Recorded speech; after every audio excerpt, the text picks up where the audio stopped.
the things that cannot be changed, and courage to change the things which should be changed, and wisdom to distinguish the one from the other. So a change is something which we accept and work towards those things. As far as education or your youngsters' education and this field is concerned, I think we are going to have a digital revolution, remote learning through the MOOCs and various platforms. And with the shrinking economy as of today, where it is going to take for some time to world to recover from the economic crisis, and our country also is in this is also facing the problems. It is going to be the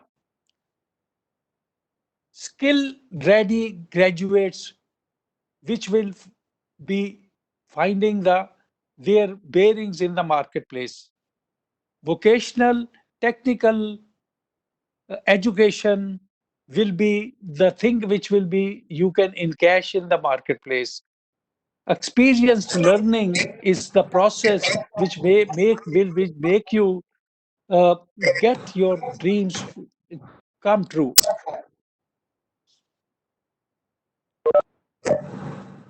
Vocational training and education is going to be the in thing. I I will also ask all participants to think about what your prime minister said yesterday. He talked about the five eyes that he said in terms of India will get growth back on us, on industry, says the prime minister.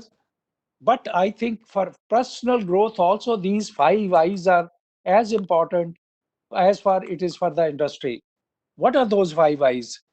He says intent, inclusion, investment, infra, and innovations. If you put these five eyes into your life and think about how you are going to handle this change, you have to invest yourself in learning, in process of learning. You have to innovate for when you graduate and come to the world. You have to innovate and find your meaningful employment or doing work on your own. That is where today's topic of academia as a catalyst for foster entrepreneurial innovation becomes so relevant, and I'm happy that our organizers has chosen such subject and invited a learned person like Dr. Sabith Agarwal to address you on the issues which are facing this uh, everybody at this time. And I wish that you will have a very successful Panache and be a learning process for all of us. Thank you very much and wish you well.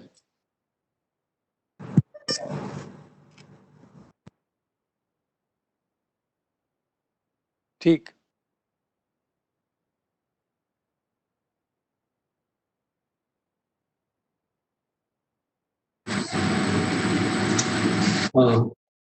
Thank you, sir, for your illumination to guide us in this turbulent time and showing the direction which education should follow.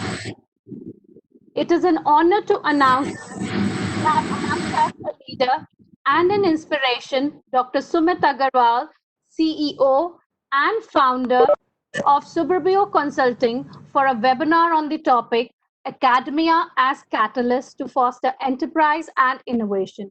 His area of specialization is business consulting using Six Sigma, lean methodologies, and his insight towards entrepreneur environment, latest technological advancements, and ideological approach of convergence and transitions have helped organizations like JP Morgan Chase, Microsoft, Mash and Millen, to name a few, to take a lead globally. I would now invite Dr. Sumit Agarwal to share his thoughts with our young entrepreneur minds. Dr. Sumit Agarwal. Thanks so much. Am I audible? Yes. So first of all, I want everybody to come on the video. So I can see a couple of faces, but I see most of them have disabled their video. Okay? So I want most of the people to come down to the video so that this virtual environment should be more inclusive, right? You should want to have a face to the name. Okay. Quick 1 minute. Mute. First is second is mute. Okay. So I can see. So thanks so much for giving me this opportunity to orient myself and to explain that what exactly is happening in the world today and how we can transition and move forward in these turbulent times. So I'm going to take some couple of minutes to give my introductions and probably walk you through, like it through what exactly I have for all of us in today's quote. So I've been a business consultant for the last good 20, 22 years now. Got an opportunity to work with a lot of consulting good 7, 8 years. Prior to that, I was with Mercer Consulting, I was with Livelihood Consulting. In these 22 years of consulting, I got an opportunity to work with biggest of the biggest clients like the Microsoft, Apple, Morgan Chase, BFS. In BFSI, I got an opportunity to work with at NAAC now. In automobiles, I got an opportunity to work with Daimler Chrysler in retail, Walmart, JCPenney, Coke, PepsiCo. Got an opportunity to work with fundamentally all the clients which have been called in Fortune 500. So I was leading business transformation practice for these clients. So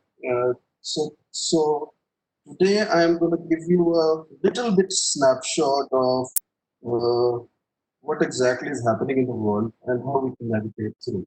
So I'm going to be sharing my presentation here. We can keep on.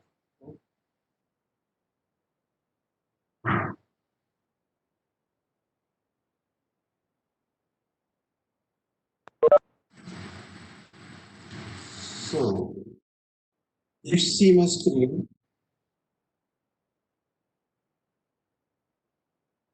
You see my screen.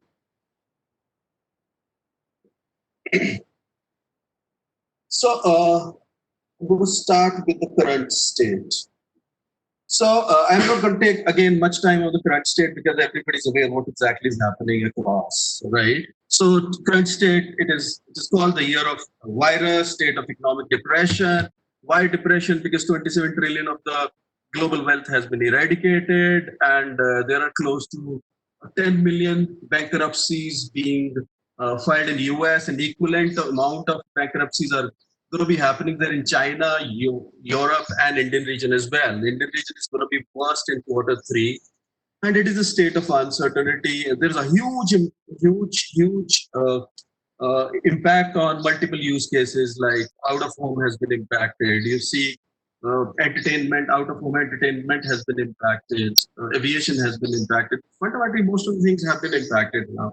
And why I say it is a state of uncertainty, there's a term called risk and there's a thing called uncertainty. And there's a difference between uncertainty and risk. In risk, we are aware what is the probable outcome. And what we do is we do a lot of permutation combinations and create a mitigate chart and what exactly is going to be the recovery time, how fast we can recover, and how much is the loss, which is occurred, and how that particular loss can be recovered, and what exactly is going to be the time frame in order to recover that loss. So there are uh, uh, lot many areas in ESG when you talk about economic, societal, and governance. So in the risk, we are aware. I mean, if you're going to talk about volcano or the earthquake as well, that also comes down as the part of risk. because of the fact if there isn't a real estate guy, he understand at what scale the earthquake is going to come down and how fast they're going to recover that project and how much is the total cost. That is the risk, but it is a state of uncertainty, and we define uncertainty where the outcome is absolutely not aware. We are absolutely not aware of the outcome. What exactly is going to happen tomorrow in the world? Right. So entire world is struggling. I mean, everything is happening. Economically, it's suffering. Emotionally, it is suffering. Technologically, there is a lot of things which are happening. So there is uncertainty. So when there is uncertainty, it becomes even difficult for decision makers to take decisions. If you can probably see India or the global snapshot, we have reached to the lockdown 5. But again, if you're going to say the situation has been gravely penetrated, we started at 38 COVID cases, and today is approximately 200,000. So there, if you're going to probably do the hypothesis, you can say it doesn't make some sense. In 38 cases, you have shut down, and 200,000 cases you have opened down, right? And that is what is called the uncertainty, that we are absolutely not sure what exactly is going to be the outcome. So in these times, I also communicate to a lot of the business or where I am been discussing that forecast is absolutely gone. So we used to create a lot of forecast reports. We used to do projections. We used to do prediction. That is absolutely gone. Absolutely gone. We cannot forecast what exactly is going to be our top line, what exactly is going to be our revenue, what exactly is going to be the profitability loss, and it has impacted every genre of the business. Okay, because some people are thinking that retail is working very well. Yes, certain retail houses are working very well. Unilever has been doing very well. There are certain other units are doing very well. Because if you're going to see the snapshot of US economy, the e-commerce have actually penetrated 10x faster than what it has been done in last 10 years. Okay, 2 months, it has been a real accelerate. They have worked on real accelerated speed. Similarly, if you can see the areas which have been accelerated, those are digital learnings for sure. I mean, the transition from offline to online. So these are the areas which have been there. Is again, you can see the pie side. There are certain areas which are going down, but there are also certain areas which are going up. So if you can probably refer the 5 wealthiest men of the globe have actually garnered close to 255 billion of the wealth. I mean, that is the dichotomy of goods and the bads. Okay, so that is the current state. Now, if this is a current state where there is so much uncertainty and decision has been so much delayed, it becomes so tough for us to take decisions. So what exactly has to be the road forward? How the business is gonna probably respond to this dislocation, right? So there has to be some strategy. Okay? So I'm going to give you on a little bit orientation of what exactly we do in this time of uncertainty. So I'm going to move to slide 2. So there is a strategy called UDA. UDA means observe, orient, develop, action, and agreements. Okay, so this is a very tactical strategy being implemented. Where I got an opportunity to implement in lot of business houses, larger business houses, which have got a global footprint of more than 120-30 countries with a penetration of 50,000 cities. I mean, you see the impact now. If there is a business which is present in like 140 countries with a presence of close to 40-50,000 cities, then you see the economic impact, right? So, and how that entire global diversity is going to start impacting those businesses. Cultural changes, economic changes, emotional changes, right? So what we do is we start thinking in a UDA manner. What is UDA? UDA is, first of all, the step 1 is what we have to do is observe. When we talk about the observe, we start observing ourselves, we start observing our competitors, we start observing the entire global snapshot, we start observing what exactly is happening in the world. We also start observing customers, we also start observing infrastructure, a lot of things of observing. So it is dependent on a business to business. What we do is we take certain data points and create an observation matrix. And on those data points, what we start is collecting the data so that we have a clear snapshot of what exactly is happening. Once we gather that data points, what we do is we orient ourselves. What we take is we take a logical interpretation from those observations by plotting that data by doing some kind of hypothesis. Okay. And once we orient ourselves, what we do is we develop a plan. Okay. And this is a micro level plan, which is a day-to-day plan, which is a hour-to-hour basis plan. Okay. Once we develop this plan, then what we do is we create certain kind of actionables for us, that how we go about this plan, what exactly is the direction, what exactly is going to be the minimum viable implementation of this particular plan and test and all those things. Parallelly, what we do is we also take care of agreements. When we talk about the agreements, we do a lot of stakeholder agreements. We go to comply. We got to figure it out. Compliance. We have consensus building as agreement, and then we start moving in this direction. And it's very important for us to, when we are developing the plan, so the key data sets are absolutely clear in front of us. We should move from the assumption environment to more of a predictive environment. So I said that forecast is gone, but projections are gone, but predictions are not gone, right? We should move ourselves from projection oriented environment to more of a prediction oriented environment. And again, if you can figure it out, what is the difference between projection and prediction? Projection is a notional value, and predictive is very near to real values. Okay, so how we do it? So if you can probably start figuring out or studying out more of this OODA strategy and start creating a more smaller OODA loops for your own business process flows. So we are definitely able to create some kind of decisions. Okay, and so decision is again a huge subject which is coming down today. That's called decision science. And the thinkers and decision scientists are going to definitely enable lot of positive movement and recovery movement for us, because if you see that the way we have got a physical supply chain, similarly we have got a decision supply chains. Okay, what you talk about the decision supply chain, thinking, data points, decision enablers, decision stakeholders. So these are all called the decision supply chains. So what you have to do is you have to gather again the decision supply chains, create more optimization under those supply chains, and take a right and agile decision for yourself, right? So at this time, I also have this. There are few of the caveats what we have to take. There's a term called ligometry. Okay, and ligo means, it is a Latin word, which ligo means dark and metry means matrix. Okay, so what does ligometry means in a business or in such kind of environment? Ligometry is very important for us to understand this word. I am please Google it out. This word, start reading about this word so that you are able to orient yourself. Ligometry means quantify the lack of knowledge.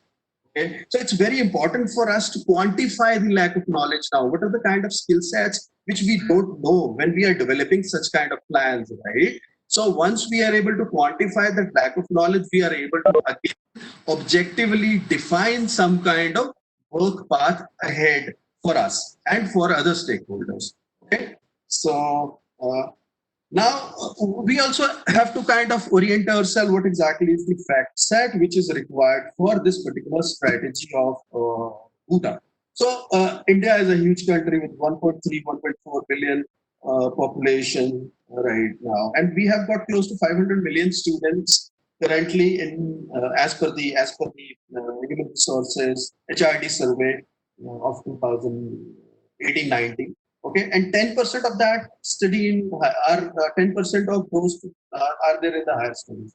That means that 50 million students are currently into the higher study, right? And we have been kind of dislocated with this kind of environment because they are very close to their employable opportunities. right? They're transitioning from academic to going down to the employable opportunities of earning their livelihoods. And if you're going to probably plot this kind of data set, which is like a 50 million students in current snapshot with a progression rate of 10%, I guess deviation of 10, progression and regression rate of 10%, I believe in next 10 years, we will have to create again close to 500 million employable opportunities for India, and which is absolutely next to possible. So create 500 million employable opportunities, new employable opportunities.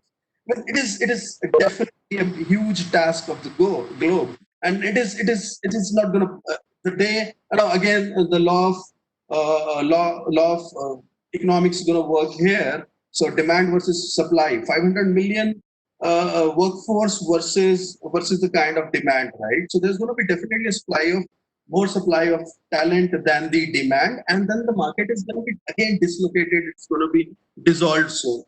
So once we have this kind of data set, then what we have to do is also figure it out that we are just moving from a traditional environment of studying to the more of a digital environment study. So we have to figure it out that what exactly is the difference between literacy and digital literacy. There's a probability I'm a very literate and learned guy, but my digital IQ is very low.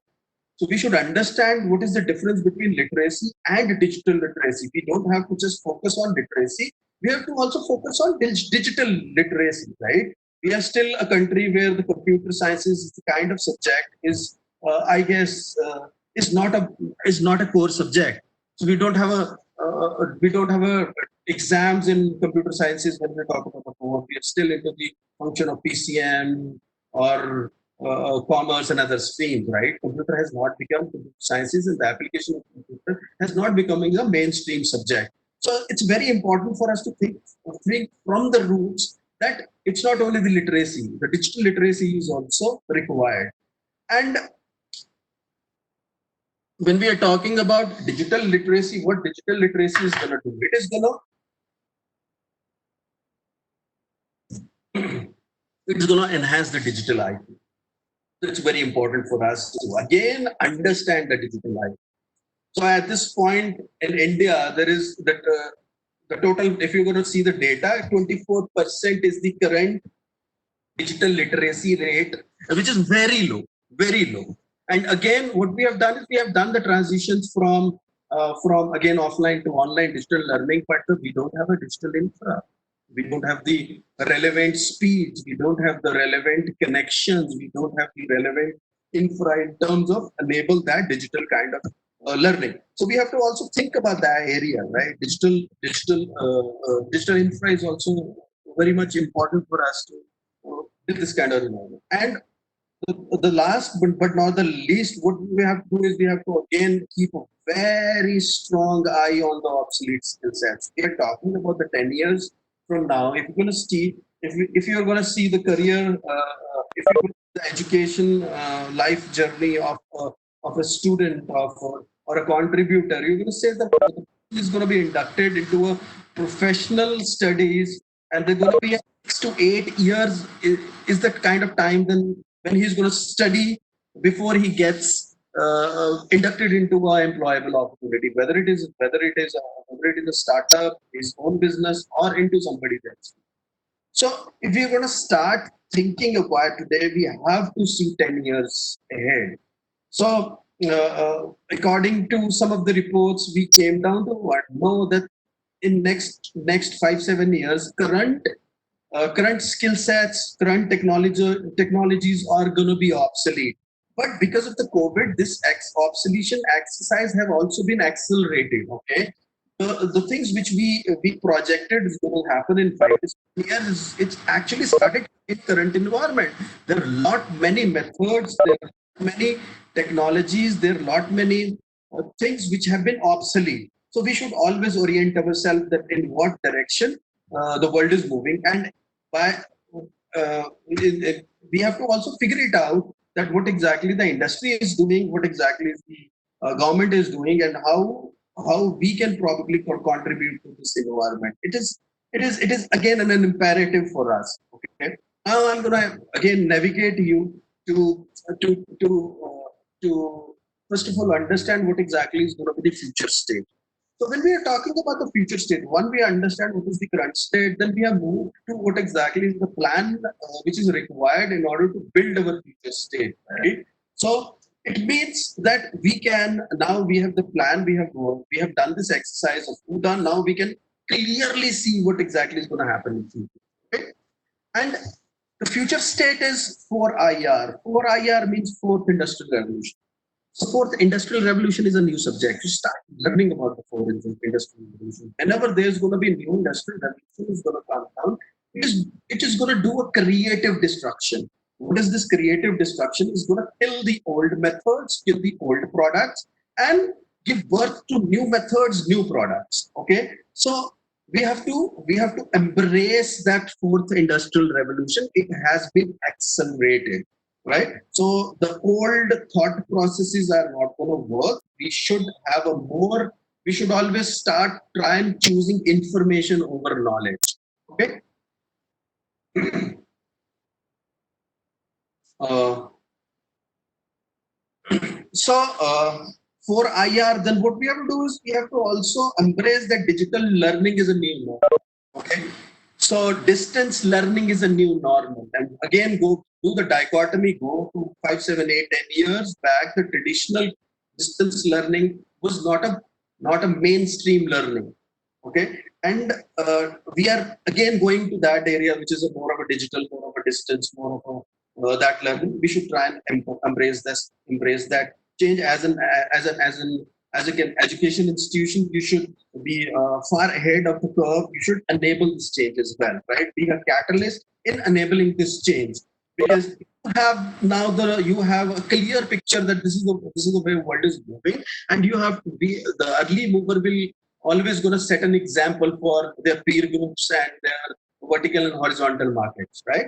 So so what we have to do is once again we have to start thinking out of brick and mortar now. Most of the businesses are going to go into the digital side. We are also spending a lot of money in creating the digital infrastructure. So education system, if you're going to see, is more of a capex oriented business where there's a lot of infrastructure which has been enabled. When you talk about infra, it is going to building is going to be plants, it's going to be machinery, research and development, labs, a lot of equipment which has been procured by education institutions. But what we have to do is we have to think out of box now, out of a brick and mortar. This digital learning is a new norm now. So what we have to do is we have to figure it out. What is the digital infrastructure we require in order to enable that digital learning, right? So the future classrooms are not going to be the physical classrooms. Future events are not going to be the physical events. Future conferences are not going to be the traditional 101 physical conferences. So what we have to do, as an advisor, what I do is I tell what you have to do is first of all just evaluate your own business processes. What are the kind of communication points and what are the kind of access points? How you can first of all define those, and how you can transition them into the digital way, right? Most of the communication is going to start happening, which has already started happening digitally, and most of the events, most of the learnings, delivery methods are also going to be digital, right? So another opportunity at this in the future state is fintech as acceleration. Fintech is financial technologies. Fintech is actually accelerated because there are certain evidences that the fiat money has the career of the contagion, right? There are few areas which I was studying that fiat money or tender notes have also also spread that contagion, right? So that has also, but so because of that, there are a lot of people that have moved to new methods of transaction which are digital. When you talk about Paytm, Google Pay, WhatsApp Pay, Mastercards, so these are digital methods. But it is but it is not only the method. Money is also fiat money is also going to be moved to digital. right? So we have to also think from a digital money prospectus. Dubai is the first one who's going to be implementing the digital money. So fiat money is going to go and digital money is going to come down. And when the digital money is going to come down, there's a lot of again digital infrastructure, digital penetration, digital methodologies in order to secure that money is going to be required. Digital wallets going to be there. The way we are transacting is definitely going to change. The way we are possessing the wealth is definitely going to change, right? And there is going to be digital money coming down. Now the method of transaction is digital. The money is fiat and it is a physical money. That's the difference between the digital and the fiat. And this future state has also given a birth to digital health. So what is digital health? Digital health is the video consultations. The doctors have also started working on a remote environment. So this COVID has actually shaken the entire healthcare infra and if you, entire stress of the entire globe have been moved to COVID, and because of that, there's a lot of pendencies have been generated into the current environment, right? So there are close to 250,000 cardiac surgeries which have been deferred. There are close to 9 million pregnancies which have been impacted because there is no infra available into the current healthcare system because everybody is busy in doing something related to the COVID. Okay, so this has also given a birth to digital health and plus virtual environment of health enablement, where most of the products, most of the services are going to come down to the home.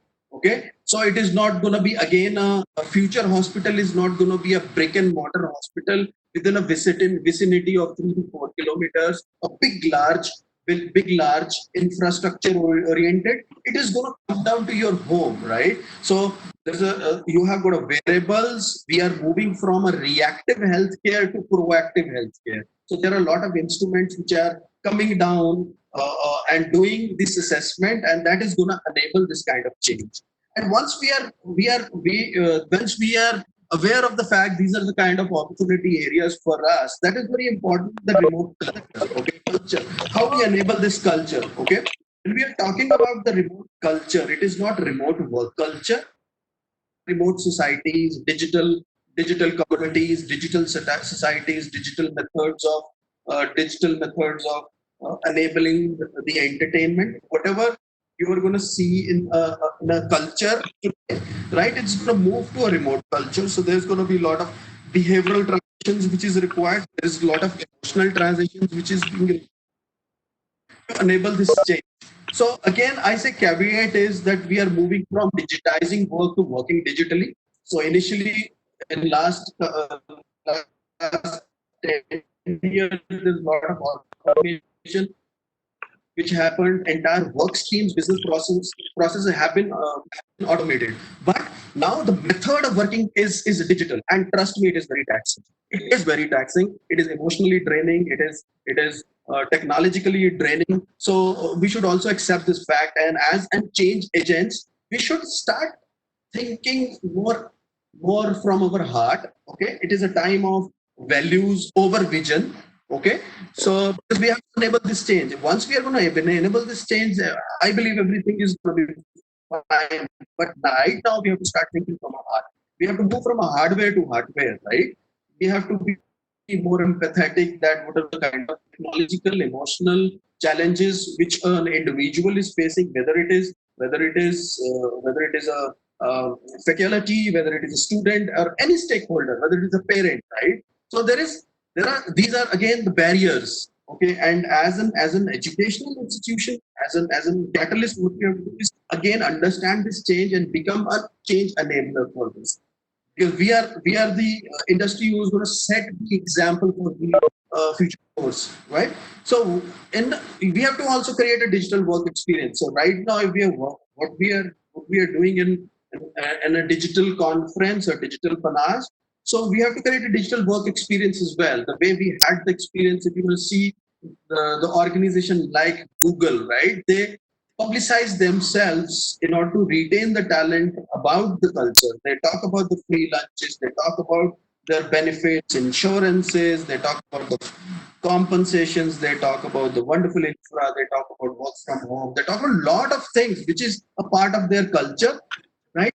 That is not going to work now, right? A big fat cafe inside an organization giving a real good food is not going to be more lucrative for employees or the contributors.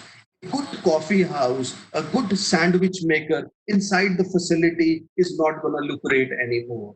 So we got to start thinking that direction, how we are going to create a digital experience for all the stakeholders. Okay, am I making some sense? Right? So, so I'm going to move to next slide.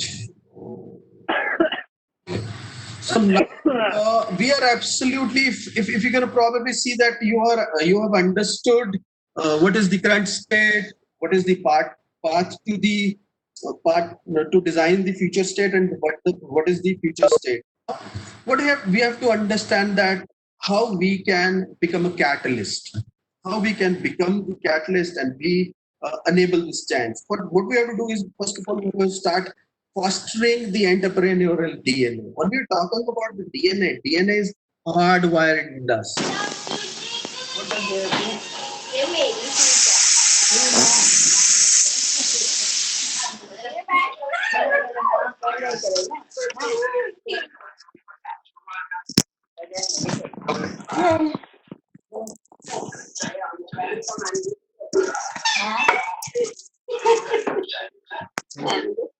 I guess. Hello. Okay. So, so I was saying, I was explaining that we have to foster the entrepreneurial DNA. I guess there is somebody has to mute. Thank you. So what we have to do is we have to foster the entrepreneurial DNA. And what we mean by foster the entrepreneurial DNA. DNA is hardwired in us. It is not only the thought process. It is a lot more ahead than the thought process. So what we have to do is we have to inculcating this kind of thought process that how we have to foster this environment. Because post COVID, this entrepreneurial kind of work has been accelerated. We are also aware of the data fact that 500 million opportunities, employable opportunity, it is going to be difficult for us to create. So what is the solution? Solution is that we should orient ourselves the gig economy. Gig economy is, again, you can probably figure it out. More of that, it is a more of a flexible economy, more of a skill-based economy where people function according to their own environment, according to their own skill sets, right? And it is not a full-time work opportunities. And corporates are going to move to the gig economy. They are not going to hire the full-time employees. They are going to hire the employees as per their skills and as per their availability. And biggest example is the gig economy is the Uber. Okay, so you might have seen if a driver of a Uber can have no limitation from driving the his own personal car plus Uber car plus Ola car or whatever other taxis available, and there is absolutely no obstacle for him to work, and there is no pressure on him. So the environment which have been given to the driver is a gig environment where there is a contractual obligation. Whatever the kind of work, whatever the number of hours you want to work, we are going to pay you accordingly. You drive these many hours, you will be paid for this much money. You are going to drive these many hours, you are going to pay this much money. So this has also come into the lot of other businesses, but this is going to be a mainstream. So it was coming down into the more of a contractual environment for the bigger businesses, but this is going to be a mainstream. So gig economy is going to be mainstream. So it is very important for us to again be a catalyst to see that gig economy is coming down. What is going to be the future of work and what are the future of skills? Once we understand, once we have an entire objectively hypothesis laid out, that what we have to do is enable an ecosystem. So ecosystem is already there. So what we have to do is enable it. How we enable it? There are only three things which is required for a business to be successful. That is talent, second is technology, and third is capital. Talent, you as an academia, you're already incubating that talent, you are inducting that talent, you are building that talent for the future, right? So technology, there are a lot of technology companies. We're offering a lot of technology test cases for the academic institutions, so the current talent is going to build their skill set on those kind of technologies. And now the last thing which is required is the capital. And capital is the biggest thing in today's world. And how you enable that? How you enable that? By by creating an incubator and accelerator, right? So we have to start incubating the new ideas and have more of an entrepreneurial methodologies, and create a kind of entrepreneurial academy where you are going to foster the current talent who has got a thought process. You have to build that thought process, that future of